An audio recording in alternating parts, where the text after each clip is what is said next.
Right. Hello, everyone. I'm very pleased to start off this session.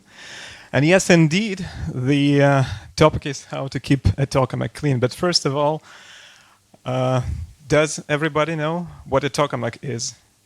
Raise your hand if you know. Okay, a few people do, right? But I will quickly remind you. So a tokamak is a fusion reactor for nuclear fusion. It was invented in Soviet Union in 1950s. It has this ring-shaped plasma inside, which is confined by means of magnetic fields. There are a lot of magnetic coils around this plasma, toroidal coils, poloidal coils, and central solenoid. So, as I mentioned, tokamaks were invented in 1950s, and since then they are developing, they are getting bigger, more expensive, more powerful, but still they hasn't reached control fusion with positive power output, because there are some problems with it, obviously. So first tokamak, one of the first, as an example, is a tokamak T6, which was in Soviet Union, obviously. As you see, it is quite small. You can fit it in a room. And obviously, it did not reach fusion.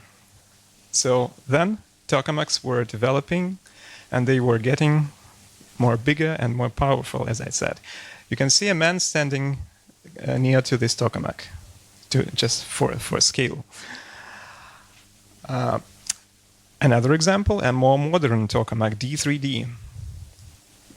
You can even walk inside it. You can see a man inside the vacuum vessel of this tokamak, this donut-shaped vacuum chamber where fusion plasma is supposed to burn.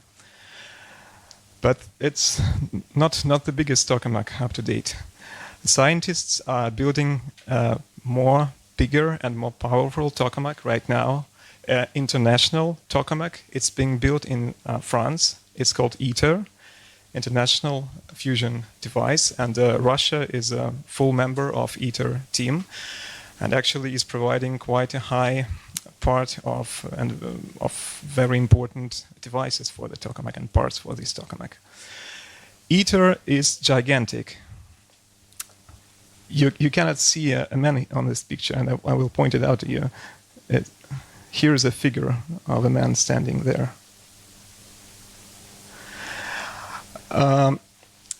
Yep. Okay.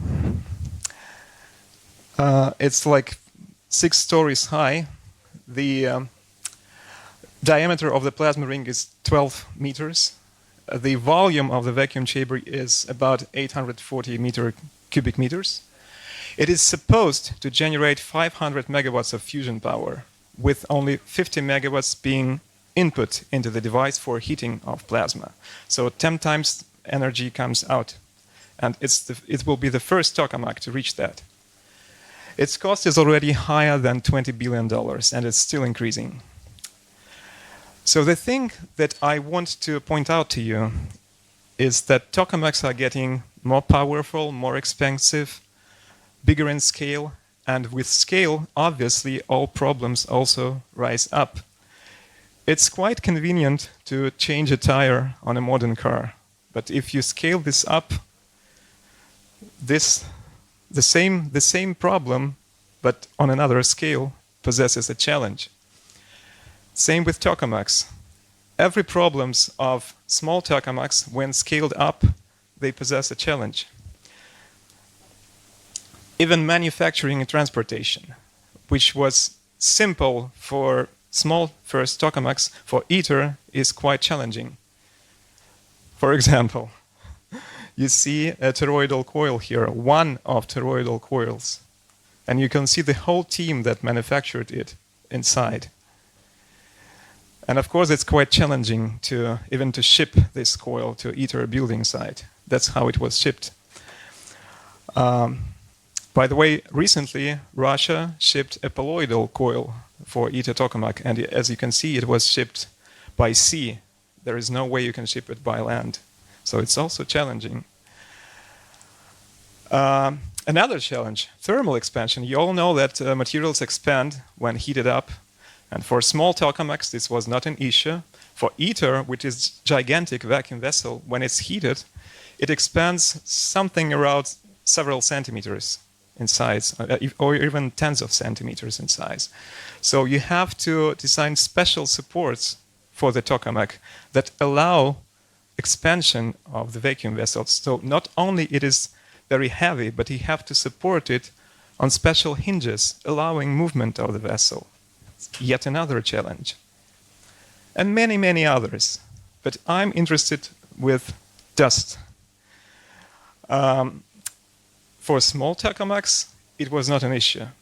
It was generated, but it was not an issue. For ITER, with its scale, dust will be an issue. But anyway, what kind of dust? It's obviously not household dust. Dust is formed in a tokamak when plasma interacts with walls of the tokamak. For example, it could form liquid metal droplets when there is a plasma disruption, so-called disruption, when plasma uncontrollably touches the wall. It could melt the wall, and then metal droplets would form and fly inside the vacuum vessel. Here you can see such droplets on the wall solidified.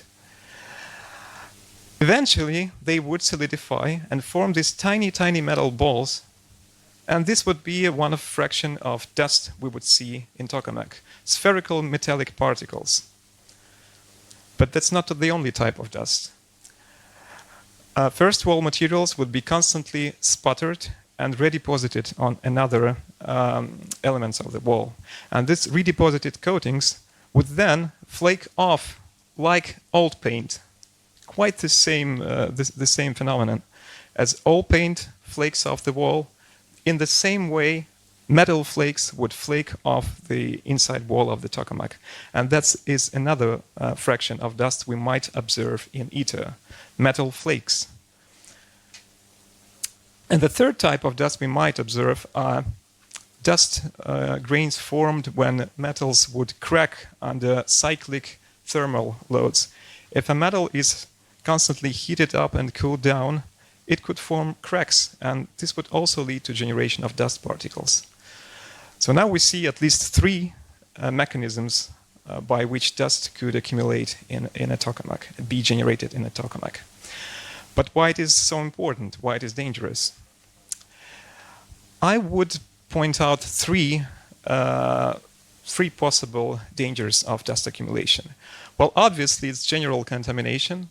There are a lot of scientific instruments inside ITER tokamak, optical diagnostics, mirrors, and so on. If they are contaminated by dust particles, they would not work as they are supposed to. But also, dust has quite large effective surface. It could capture gases, and there would be radioactive tritium inside the tokamak.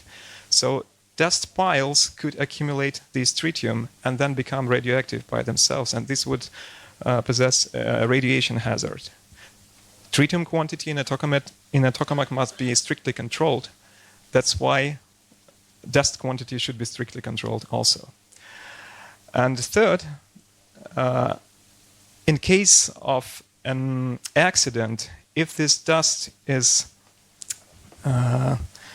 blown into air, metallic dust could rapidly oxidate and it eventually lead to a chemical explosion, a rapid burning of this dust in the form of explosion. So these are three dangers of dust, and that's why dust quantity should be controlled on a regular basis. So the thing we are developing at MEPhI for the ITER tokamak is the dust monitoring system.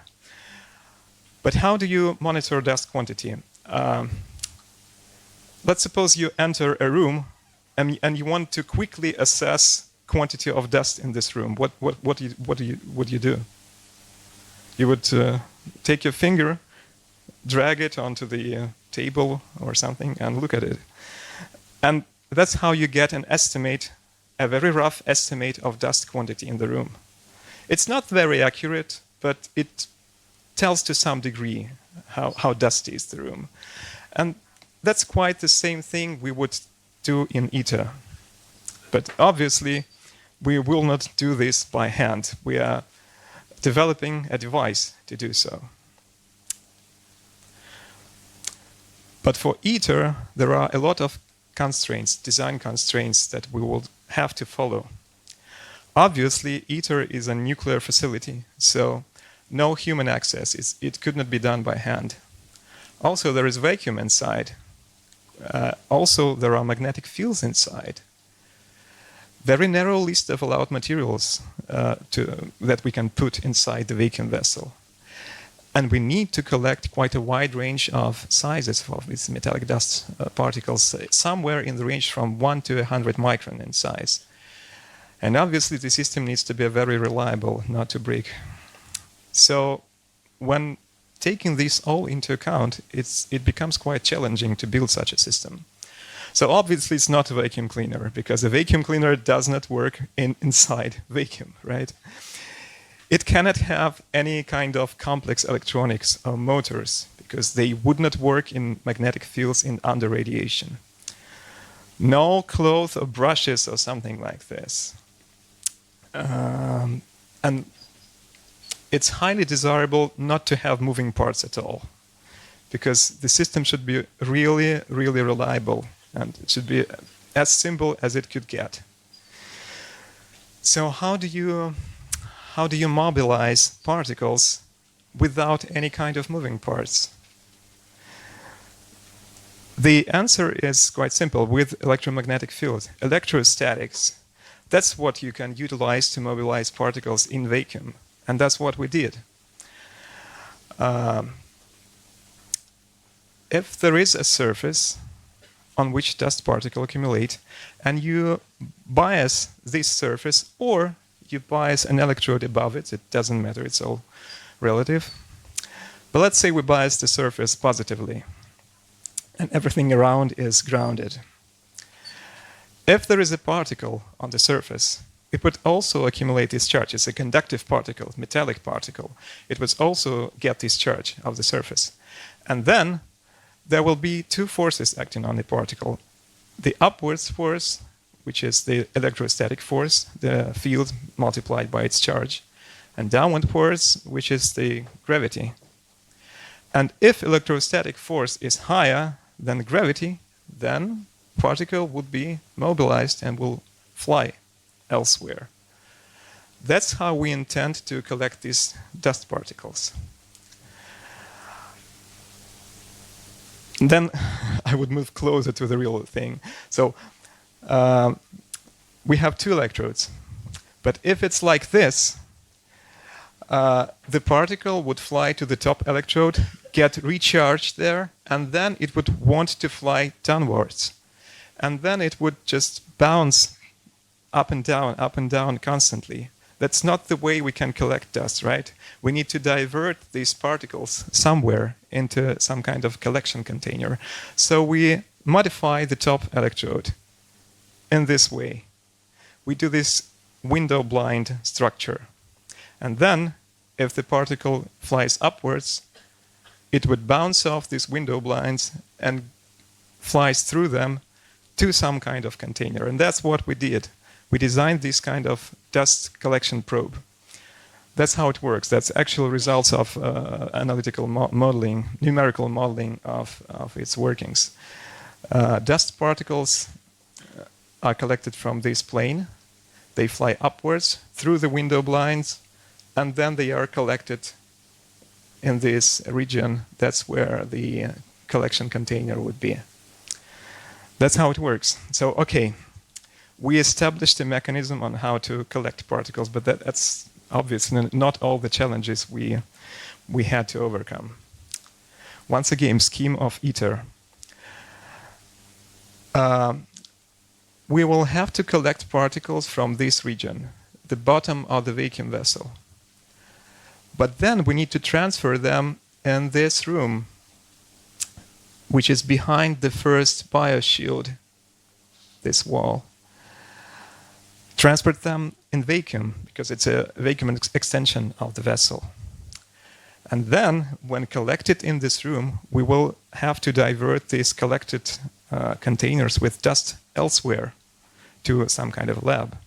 So we need to establish a method of transporting this dust probe inside the vacuum vessel of ITER with all that constraints. So for movement of this probe, there are special guide tubes, so-called guide tubes in ITER. They are shown here in yellow. They are already well designed and put inside the vacuum vessel. These are the tubes of like 30 millimeter diameter, like such, through which our probe has to travel. But then, how do you move a probe through such a tube, in taking into account all that design constraints? So once again, okay, no complex electronics or motors, no cloth or brushes, narrow list of allowed materials, few or no moving parts, simple and durable. So obviously, this kind of device would not work in ITER. It's too complex. Instead, we took our inspiration from construction workers or from sewage diagnostics. They utilize this kind of endoscopes, flexible endoscopes. And we tried to manufacture quite the same system for ITER. But it's also quite complex. It must fit a high voltage wire inside for biasing that probe. It must be ITER vacuum compatible, so only narrow list of metals allowed.